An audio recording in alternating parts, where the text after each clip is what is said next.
Good morning, everyone, and welcome to the Get with the Guidelines CAD Quality Exchange Call. My name is Michelle, and I'll be your moderator for today.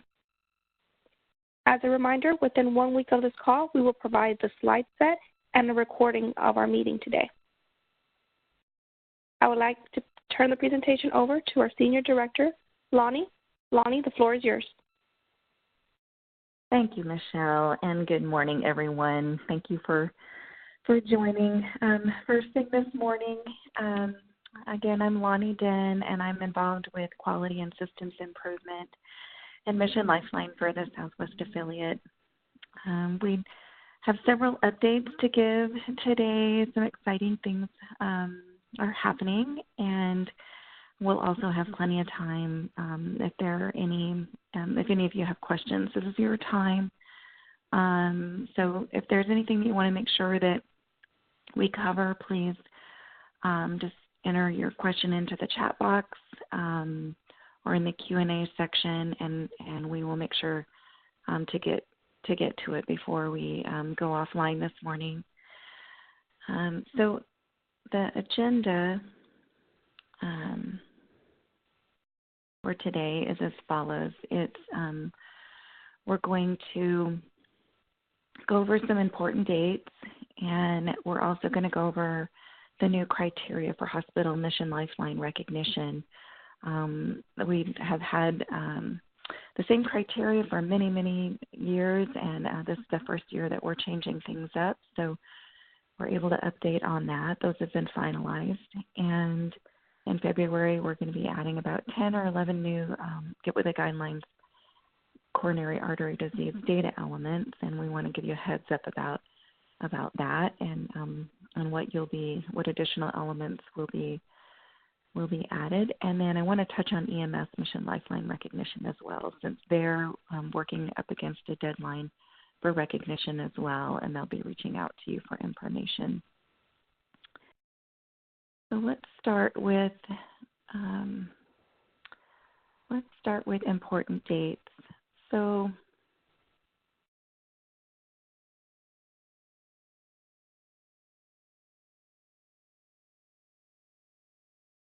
there we go.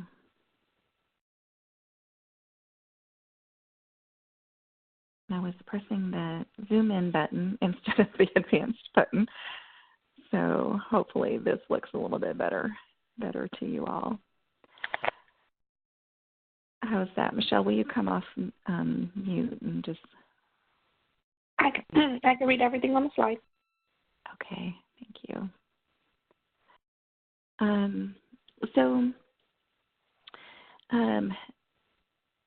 All of your 2018 data that has been entered in Get With the Guidelines CAD will soon be evaluated for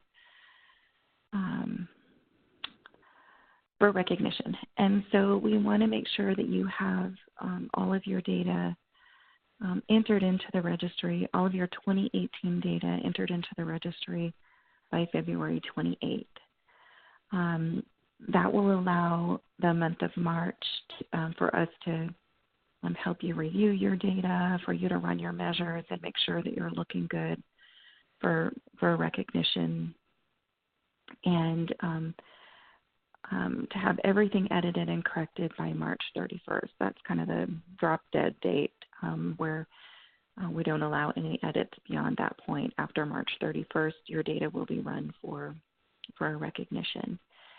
And then you'll be notified by email if you made award status sometime in May. And then U.S. News & World Report is published in the July-August timeframe, and it includes both gold and silver recognized hospitals. And then we wanted to give you a heads up that we are hosting a cardiac boot camp. We're really excited about this. It's something that we think will help STEMI coordinators, chest pain coordinators, Get With the Guideline CAD abstractors. We're going to be doing 1-hour sessions over the lunch hour Central Time in April and May, probably somewhere around 8 sessions. We'll be offering continuing education for those sessions, and anyway, more to come on that. We'll get some to the schedule. Okay. So hold on just a second. I'm going to go on. I'm going to pause.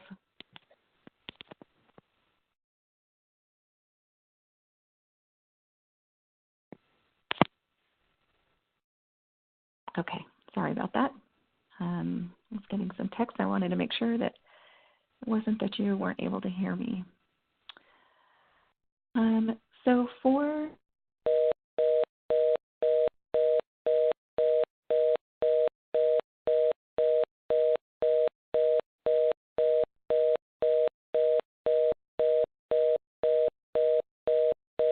Lonnie, are you still there?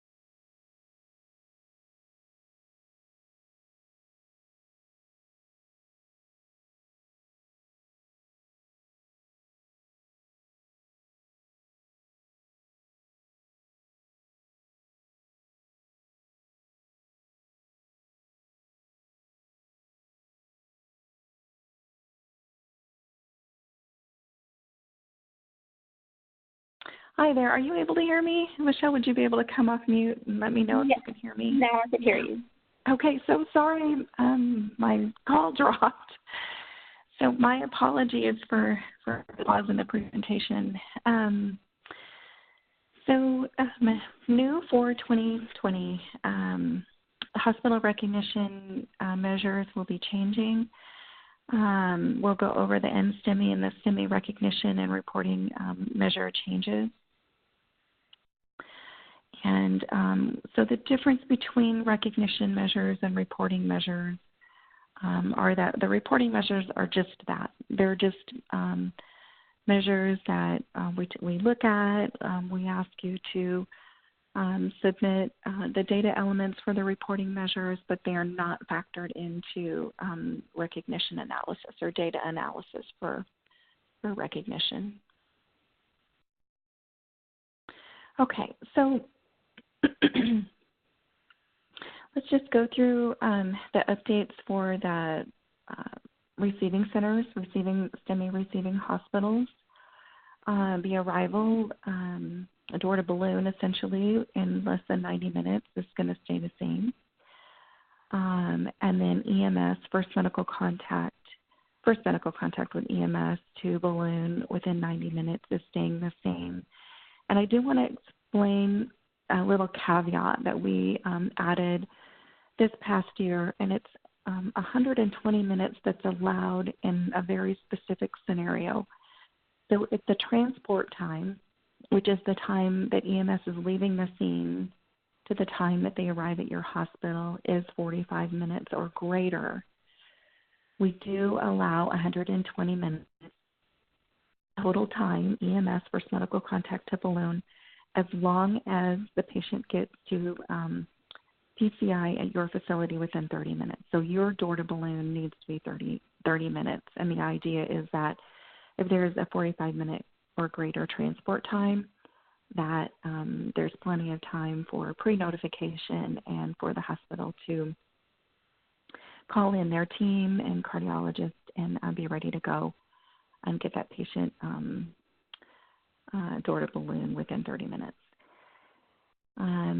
Aspirin on arrival, that is going to be taken out of the recognition measures and moved to just a reporting measure. We are nearly at 100% on that measure, and so that one is being moved out. The aspirin on discharge, however, is staying. There's no change to that. Beta blocker on discharge is the same. Statin therapy on discharge is the same. ACE and ARB on discharge is the same. But again, smoking cessation is being moved to a reporting measure. We're nearly at 100% on that one as well. And then the plus measure is the one that if you don't need it, it doesn't keep you from recognition. But if you do need it, you kind of get an extra award or plus gold star type award that goes along with your baseline award. And it's arrival at the first facility to PCI. So the total time that it takes for the patient to get from the first facility to balloon at the receiving center within 120 minutes. And then we are adding an arrival to 12-lead ECG measure of 10 minutes, within 10 minutes.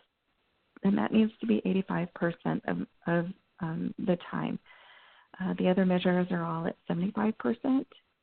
This one is for STEMI. This one is 85%.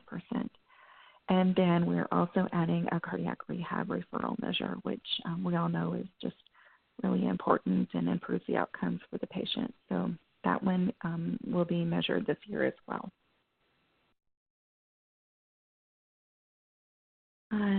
So on to their reporting measures.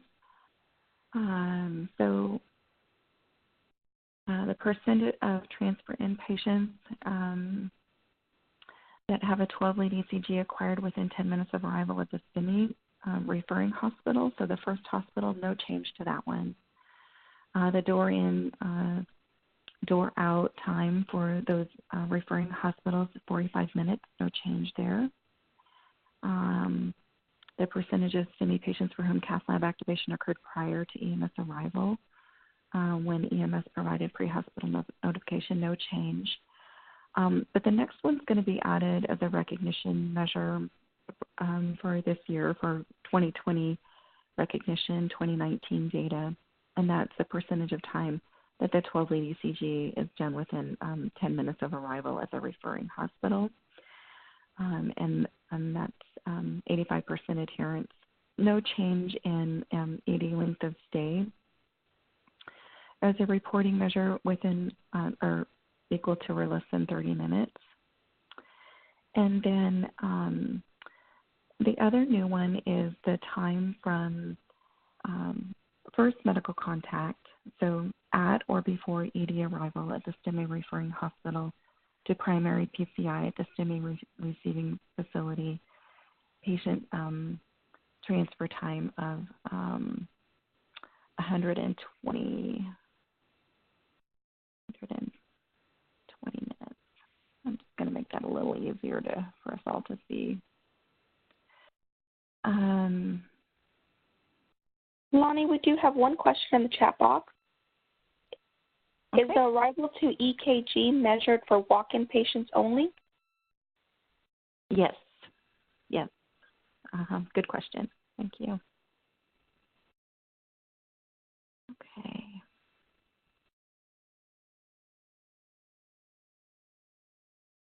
So next, let's move to additional reporting measures, and it's important, to take a look at the reporting measures because oftentimes the reporting measures become the recognition measures or achievement measures. So no change in 12-lead. Let's see, did we cover this slide?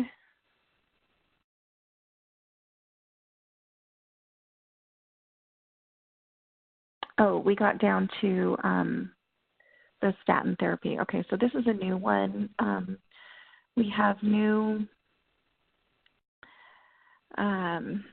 statin therapy with the high intensity, with a new statin medication class. We're going to be requiring a reporting measure of high intensity statin at discharge. And then also new time from first medical contact at or before ED arrival at STEMI referring hospital. I think we covered that one, equal to or less than 120 minutes.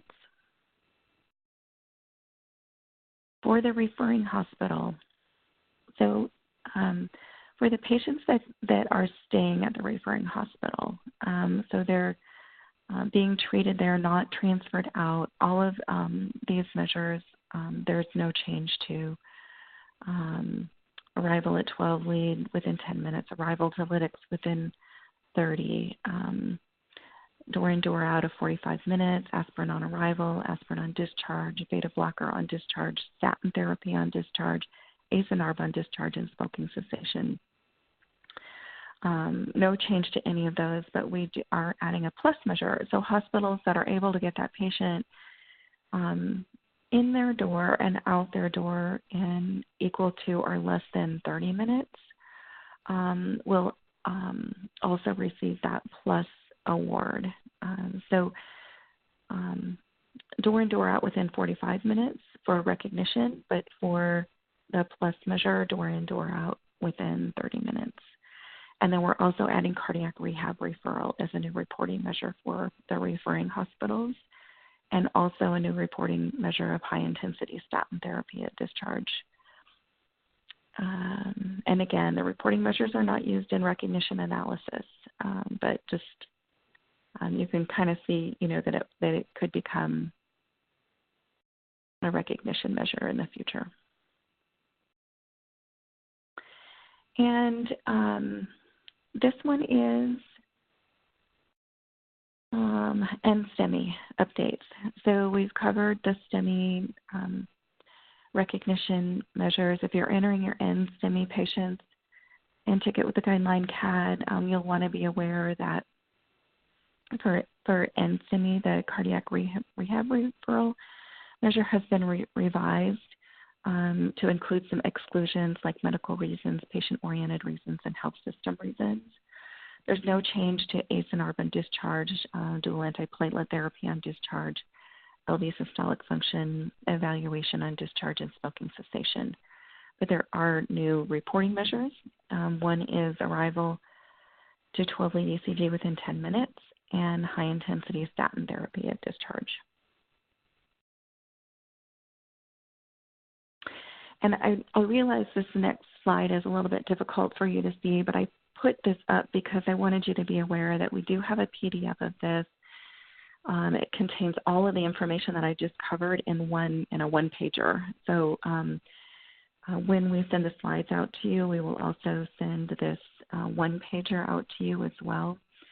It's just a really helpful way for you to see what's going to be measured for recognition. This year, you're on your 2019 data, and it is also downloadable from the website. So if you can just Google Mission Lifeline and American Heart Association, and you'll get to the resources on the web page if you want it today, or you can email. If you want it right away, email me and I'll send it over to you. And we anticipate that the next version of Get with the Guidelines-CORONARY Artery Disease 1.3, we believe it will be released in February, so coming soon in a couple weeks. And we just wanted to give you a heads up about the new data elements. And, there will be more specifics coming in the coding instructions, the data dictionary, but just wanted to give you a little bit of a heads up. So we'll be asking if the patient was enrolled in a clinical trial during this hospitalization. We'll be asking for the systolic blood pressure on first medical contact, the initial troponin value, past medical history, that new statin medication, the PCSK9 that we're hearing so much about. It works on the LDL specifically, and it's an inhibitor, and we're asking whether that is prescribed, contraindicated. And then the statin that was prescribed at discharge, medication and dose, statin level of intensity, and was there a non-system reason for not prescribing a high-intensity statin medication. And there may be a few additional, but these are the ones that seem to be finalized. And I just wanted to touch on EMS recognition. Your EMS agencies, I know many of you are working with your EMS agencies on this. They need to have their 2018 data submitted by April 2nd. So there are things that they may be reaching out to you to so that they can complete their their application. Let's just take a quick look at and it's a free program for them. It's something that the agencies in your area, they're not doing it already. Anyone is eligible. They have some volume requirements, and then their measure requirements are here. So they need to do a 12-lead ECG on appropriate patients. Anyone 35 years or older, with non-traumatic chest pain. They also need to notify their receiving hospital within 10 minutes after that. STEMI has been identified on the 12-lead ECG, so notified by calling or transmitting so that the hospital has a heads up. They also have the measure. They're held to the same standard as the receiving hospitals. From the time that they're face-to-face with the patient to balloon, that expected time is 90 minutes or less, unless that transport time is long. And then there's the allowance of 120 minutes, as long as the receiving hospital has a door-to-balloon of equal to or less than 30 minutes. If they're going to give the patient lytics, they need to do it within 30 minutes. So I guess what I should say is if EMS is taking the patient to a hospital where lytics are going to be given, so if they know that they can't meet that 2-hour window to PCI and they stop off at a referring hospital, they need to know that they need to get that information from their referring hospital that door-to-lytic was within 30 minutes. And then their plus measure was that 12-lead ECG performed within 10 minutes of their first medical contact on those patients that are eligible. And that is it for the content and the updates. Any questions from anyone on the call? Let me see. There's a couple things in the chat box.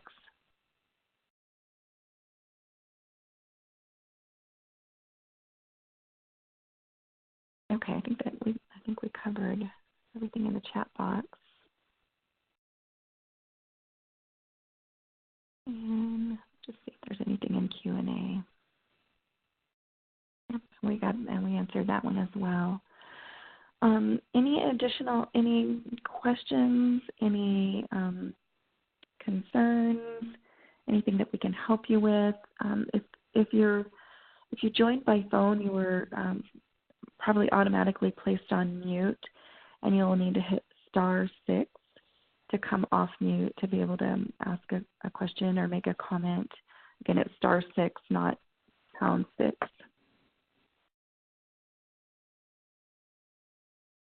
Lonnie. Yes. Good morning. This is Marty. I'm sorry. I have had a lot of interruptions while I've tried to listen this morning, but one thing I noticed, the high-intensity statin therapy, is anybody else having issues with buy-in from physicians ordering that? I've had cardiologists tell me that they start with low intensity and then they'll increase outpatient if they tolerate the low. So I haven't heard that, Marty, but I'd be interested to hear from others that have joined the call. Anyone else receiving any pushback on that measure? I think there's been so much publicity or talk, about muscle aches and symptoms from statins that's their rationale of doing it that way. Yeah, I haven't heard that, Marty, but okay. Let me do some research and see if I can get you any kind of documentation that might help you. Typically we have some rationale documents as to why a treatment has, been moved to a recognition measure, and so we have to have, a good body of evidence to be doing that. So I'll see if I can find. I feel like I'll need to share something with them to try to promote it. Yeah, absolutely. Yeah. Okay, thank you. Thanks, Marty. Hey, Lonnie, this is Allison. Yes. Hi, Allison. Hey, so I'm wondering, since they just released the same exact measure for stroke, I'm wondering if they're doing the same thing with CAD that they're doing with stroke then, where they're going to include, some outs. They're going to include some contraindications and some reasons that it may not be appropriate in a certain patient or patient population. Do you know much about, how it's going to look in CAD for that question? Are they going to have some reasons for exclusion? Yeah, so that's a great question, Allison. And I did notice that on in 1.3, the one that will be the version that will be released in a couple of weeks, we hope that's the anticipated release date, that they did add some criteria for not prescribing the medication. Oh, good. Okay. I will say, I haven't seen the details. I haven't seen the, what the coding instructions will look like for that one, or what they're allowing for those exclusions. What the exclusion criteria is going to be. But I do know they're thinking about that because they've listed it along with the new elements that will be collected. So, okay, great. Hopefully, Marty, if your team has concerns about ordering statin therapy for a patient, that you'll be able to select something, that explains that they did consider it, but that it wasn't given for, a specific reason. But more to come on that, and we'll, as soon as those the updated coding instructions are available, I'm sure they'll land in the library. So, in Get with the Guidelines Coronary Artery Disease, I'm sure all of you are aware, but there's a library, and anytime anything is updated, coding instructions, version of the data collection form, it will be available there. Thank you. I appreciate it. Thank you. Anything else that's on anyone's mind? Sorry, say that again? Oh, just any additional questions? Oh, and, no, I think that's probably it for me. Yeah, okay. Star 6 to come off mute if you have a question.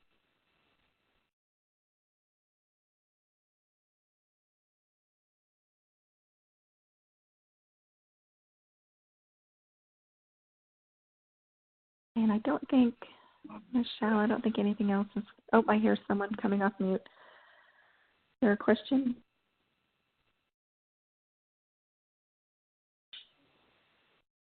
I don't see anything additional in the Q&A or the chat box. I do have one more for Julie. How do we get EMS to buy in? Hi, Julie. Good morning. Yeah, that's a really good question. So, and I will say that sometimes we have EMS that are working in areas that are, really working with the hospitals to, to be able to get the data to be able to submit an application. I would say, I always take the approach of presenting the data. So data always speaks for itself.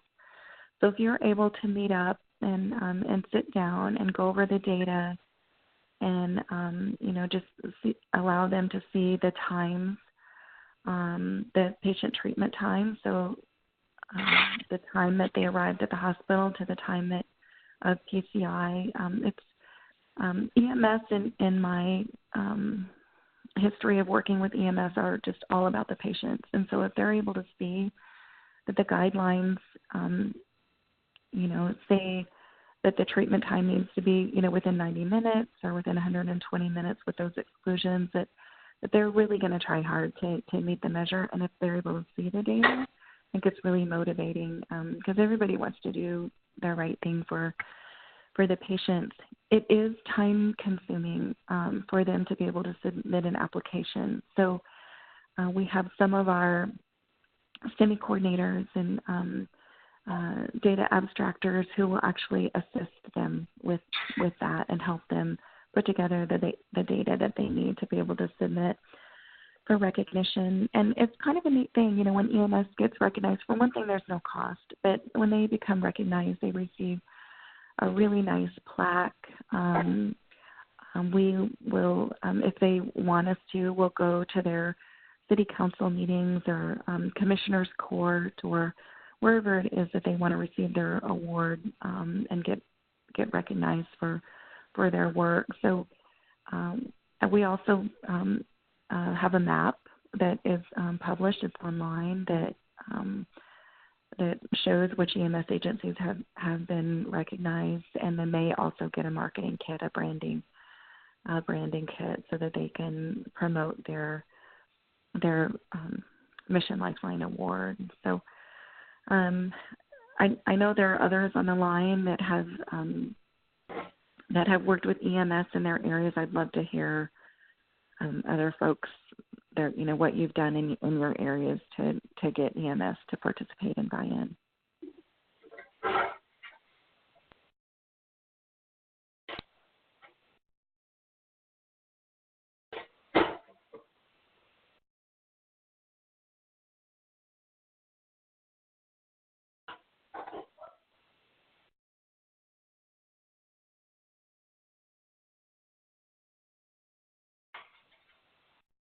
And if there's staff on the line, feel free to come off mute and share your experience as well.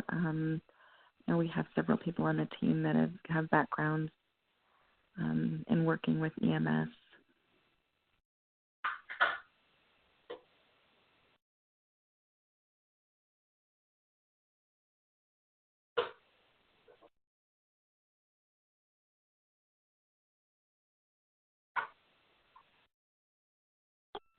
Julie, are there particular obstacles that you're... Oh, go ahead. I'm so sorry, you guys. I couldn't figure out how to unmute it, so I just did. Oh. So sorry. Had technical difficulties this morning. Hey, I was going to add on to that. You mentioned about having difficulties with your EMS. I definitely, emailing them anytime you guys get a STEMI patient in about their first medical contact to PCI, and just kind of being really transparent with the data and how you guys working together. So is there a number that they should call? Do you have a one-call system or a nursing system that goes 24 hours that phone's covered, that they're automatically going to be able to call the cath lab in or get that EKG to the ER doctor, or however that system works, just kind of working with them to kind of work through those obstacles so you can decrease the time with them. I think that's really valuable. But then the other thing is, if you're working with your region, newsletters, STEMI newsletters are super. I think they're super valuable. We started that, and we just put out gold stars. They love recognition, but I think that when you get to the EMS director or manager, whoever it is, I think they can help you really drive that system of care. And sometimes they'll have meetings. That's the other thing. So when they have their quarterly meeting or whatever that looks like, if you can just even come and maybe give a congratulations certificate to the EMS team that transported your STEMI patient to the hospital and help meet the time, I would definitely encourage those great times, make for sure that you brag about them, give them kudos. I think that's really, really important. And I think it'll help you with your EMS, getting them kind of on board. It'll be slow, but you will get there. Thank you for that, Alicia.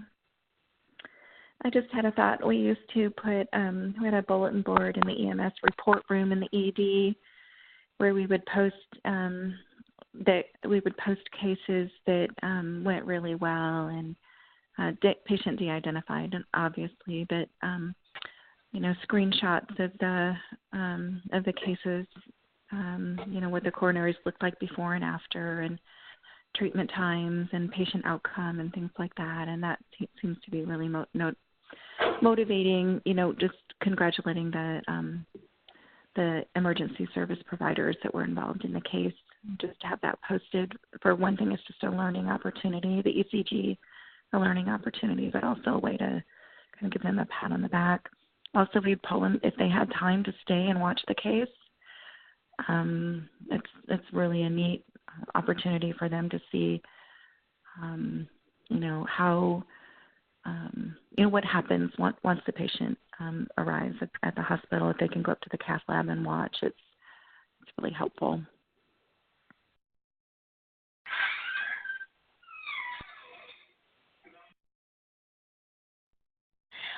And just to back Lonnie up on that, my background, I had a lot of years in cath lab, and so we had a lot of EMS systems, especially from those smaller areas, and they were interested. They wanted to learn. They're like, they know the patient's having a heart attack, but they don't know what all that involves.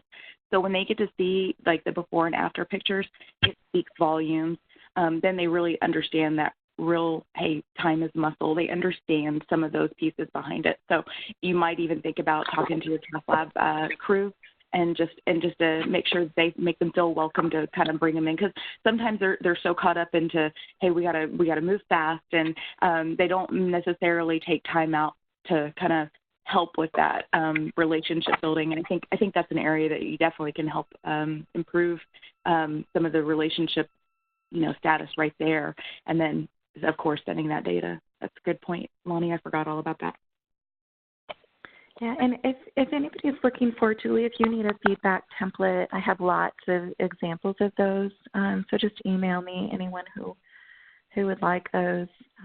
They're just designed so you can just kind of fill in the blanks. And then I see your note, Julie, about how you had a D2B meeting in your facility yesterday, and your cardiologist expressed wanting to go to other facilities, like your referring facilities, to help with education. That's fantastic that they're willing to do that.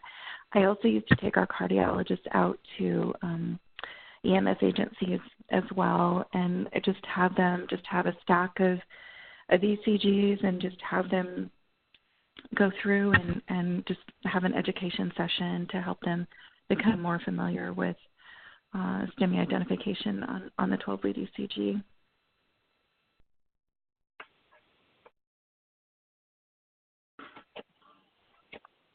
Any other thoughts or ideas? I know there's lots of people on this line who who are doing amazing things. Anything that we didn't mention that you're doing?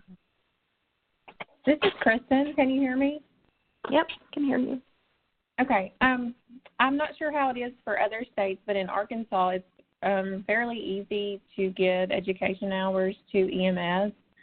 So, they would invite me to their agency, and I could speak on cardiac care or what we needed them to do during a STEMI, and then they were able to get hours for that. So if it's that way for you in your state, I would encourage you to, go to them and tell them what you need. Take your cardiologist if you can for the EKG trainings as well. But I think the more that you're communicating with them and you're showing up and they're seeing you, I think it will get better with time. Thanks, Kristen.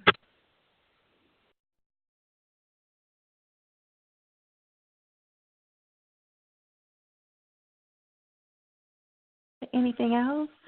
Any other questions or comments?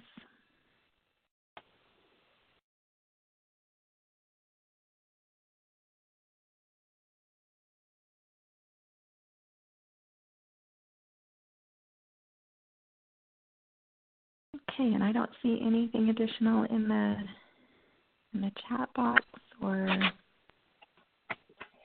the Q&A. So just want to thank you all again for being on this morning and for all the work all the hard work that you're doing. We appreciate all of you. Hope you enjoy the rest of your day. Just reach out if you need anything. Take care.